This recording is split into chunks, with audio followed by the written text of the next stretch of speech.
बोलो गीता माता की जय।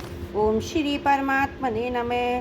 श्रीमद् भगवद गीता द्वितीय अध्याय 27वां श्लोक। जातस्य हि ध्रुवो मृत्युर्ध्रुवं जन्म मृतस्य च तस्मादपरिहार्थार्थे न त्वं शोचति मर्हसि। क्योंकि इस मान्यता के अनुसार जन्मे हुए की मृत्यु निश्चित है और मरे हुए का जन्म निश्चित है, इससे भी इन बिना उपाय वाले विषय में तू शोक करने को योग्य नहीं है। जातस्य ही ध्रुवो मृत्यु ध्रुवम जन्म मृतस्य च। पूर्व श्लोक के अनुसार अगर शरीरी आत्मा को नित्य जन्मने मरने वाला भी मान लिया जाए तो भी यह शोक का विषय नहीं हो सकता। कारण कि जिसका जन्म हो गया वह जरूर मरेगा और जो मर गया वह जरूर जन्मेगा। तस्माद पर्यार्थार्थे न त्वं शोचयति मर्हसि। इसलिए कोई भी इस जन्म मृत्यु रूप प्रवाह का परिहार निवारण नहीं कर सकता, क्योंकि इससे किसी का किंचन मात्र भी वश नहीं चलता। वह जन्म मृत्यु रूप प्रवाह तो अनादिकाल से चला आ रहा है, अनंत काल तक चलता रहेगा। इस दृष्टि से तुम्हारे लिए शोक करना उचित नहीं है। ये धृतराष्ट्र के पुत्र जन्मे हैं तो जरूर मरेंगे। तुम्हारे पास ऐसा कोई उपाय नहीं जिससे तुम उनको बचा सको। जो मर जाएंगे वे जरूर जन्मेंगे, उनको भी तुम रोक नहीं सकते। फिर शोक किस बात का? शोक उसी का कीजिए जो अनहोनी होए। अनहोनी होती नहीं, होनी है सो होए। जैसे इस बात को सब जानते हैं कि सूर्य का उदय हुआ है तो उसका अस्त होना ही, और अस्त होगा तो उसका उदय होगा ही। इसलिए मनुष्य सूर्य का अस्त होने पर शोक चिंता नहीं करते। ऐसे ही हे अर्जुन, अगर तुम ऐसा मानते हो कि शरीर के साथ ये भीष्म द्रोण आदि सभी मर जाएंगे तो फिर इस शरीर के साथ जन्म भी जाएंगे, अतः इस दृष्टि से भी शोक नहीं हो सकता। भगवान ने इन दो श्लोकों में दो बात कही, वह भगवान का कोई वास्तविक सिद्धांत नहीं है। अथ चापद देकर भगवान ने दूसरे शरीर को एक मानने वाले पक्ष की बात कही।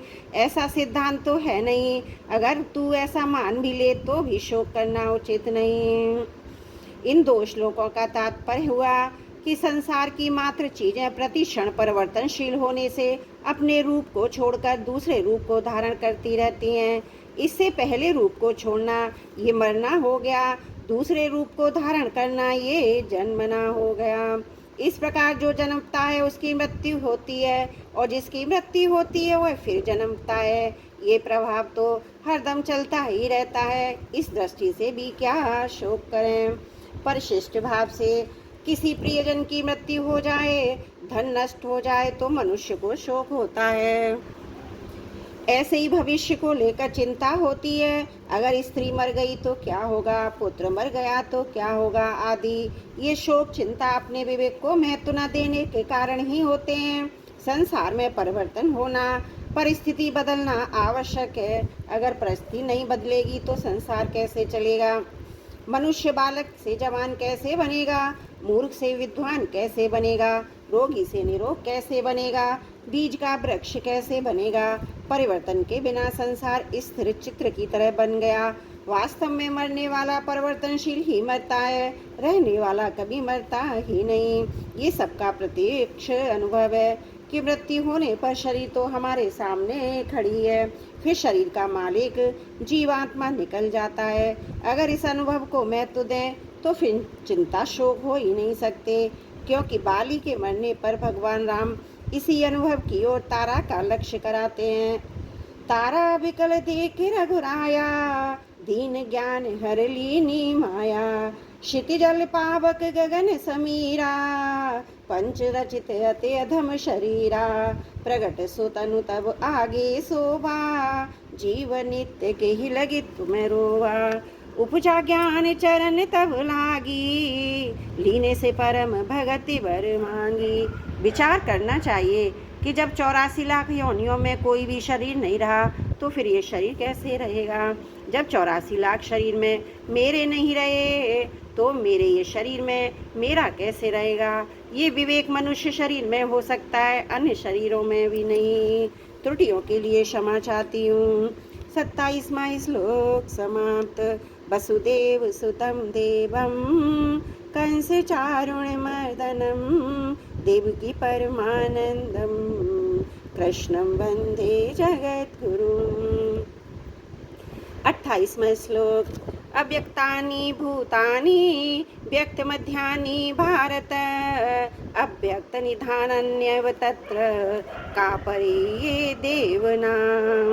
अव्यक्तानि भूतानि देखने सुनने समझने में आने वाले जितने भी प्राणी शरीर आदि हैं वे सब के सब जन्म से पहले अप्रकट थे अर्थात दिखते नहीं थे।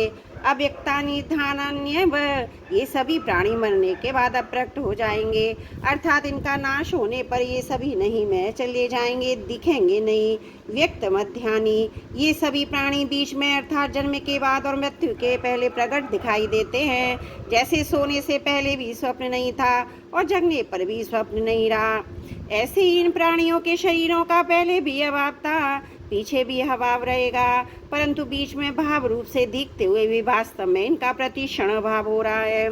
तत्र का परिदेवना जो आदि और अंत में नहीं होता वो बीच में भी नहीं होता यह सिद्धांत है। सभी प्राणियों के शरीर पहले नहीं थे पीछे नहीं रहेंगे अतः वास्तव में वे बीच में भी नहीं है परंतु ये शरीरी आत्मा पहले भी थी और पीछे भी रहेगी अतः यह बीच में भी रहेगी। निष्कर्ष ये निकला कि शरीरों का सदा अभाव है शरीरी आत्मा का कभी भी अभाव नहीं है इसलिए इन दोनों के लिए शोक नहीं करना चाहिए। परिशिष्ट भाव में जो आदि और अंत में नहीं है उसका नहीं पना नित्य निरंतर अथवा जो आदि अंत में है उसका है पना नित्य निरंतर है।